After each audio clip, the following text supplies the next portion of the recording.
Hi, we have another one of the most very important stories in the Bible, especially from Genesis. And again, it's story time with the Children's Bible and 365 stories. We're looking at story 10, which is about the Tower of Babel. The story is entitled The Sky's the Limit. And why this is important is there's three really important stories in Genesis in relationship to us humans and God. The first one is when Adam and Eve eat the fruit that they're not supposed to. The second one is when Cain kills Abel. And the third one is this story right here, The Sky's the Limit. So let's listen to the story and see if we can understand why it's so important. And you can find this story in Genesis chapter 11 in your Bible. Noah and his sons settled down to farm the land, and Noah planted vines. They had many children, and their children had many children too. They began to spread out and fill the world as God had instructed Noah. One group of wanderers decided to settle down and make themselves famous. Let's stop here in this plain, they said, and we're going to build a great city. We shall be famous far and wide, for we shall build the highest tower that anyone has ever seen. We will reach the sky itself. So part of what's going on is they don't understand that the earth is round. They think it's flat, and they think the sky is a dome, and they think God lives right outside of that dome. So part of what they're really trying to do is they think they can reach God and interact with God so they can get themselves up to where God is to show God how great they are and how much they've been able to achieve. And again, if you remember back to the Adam and Eve story, when they ate of the fruit, they were trying to make themselves more like God to impress God. Here, it's a whole group of people trying to build a tower to impress God when God never asked us to impress God. God said, trust me and I will take care of you. And instead, they're trusting in themselves. So let's hear how this story keeps going. They set to work at once, making bricks from mud and straw and baking them hard in the hot sun. They used tar for mortar to fix the bricks together. But God was not pleased. It made God sad and angry to see that once again people wanted to please themselves and to try and become great and self-important. They were too full of pride and selfishness to follow God's wise plans for them. So again, instead of listening to what God was wanting from them and letting God care for them, they were trying to impress God and prove to God how good they were when God never asked for that. And God was becoming upset with this because this has happened before. That's part of why the flood story happened. So let us hear what happens.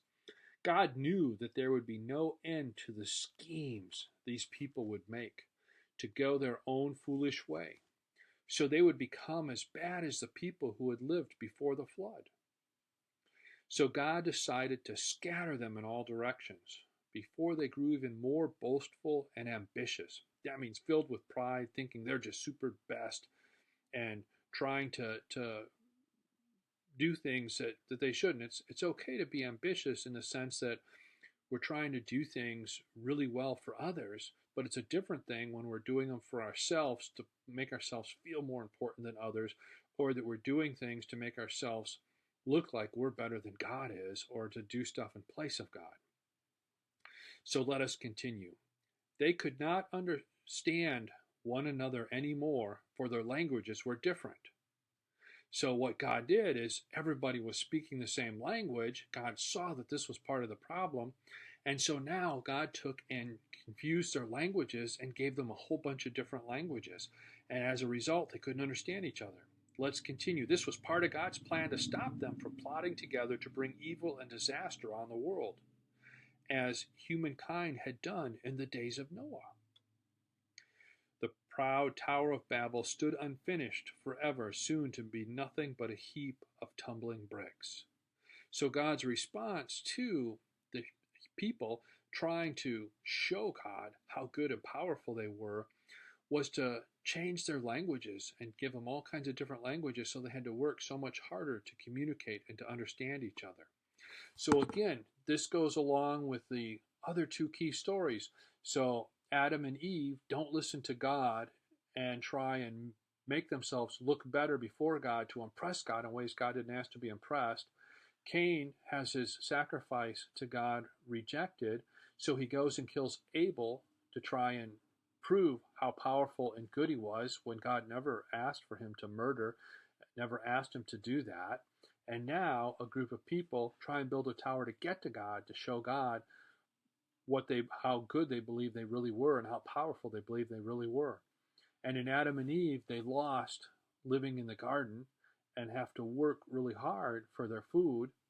And for Cain, he's left wandering, spending his whole life searching for God without the ability to ever find God again, and has to work really hard for his life too. And now God fills this group of people with all kinds of different languages so they cannot understand each other or communicate well, and have to work that much harder to try and figure out how to get things done and to do things together.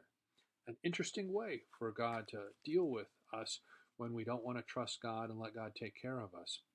A fascinating story, and all three of these are very important stories to remember and to think about, because all of these stories fit into why Jesus in the New Testament does what he does, which led to his death on the cross.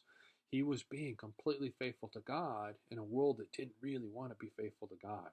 But we'll learn more about that in a whole different time.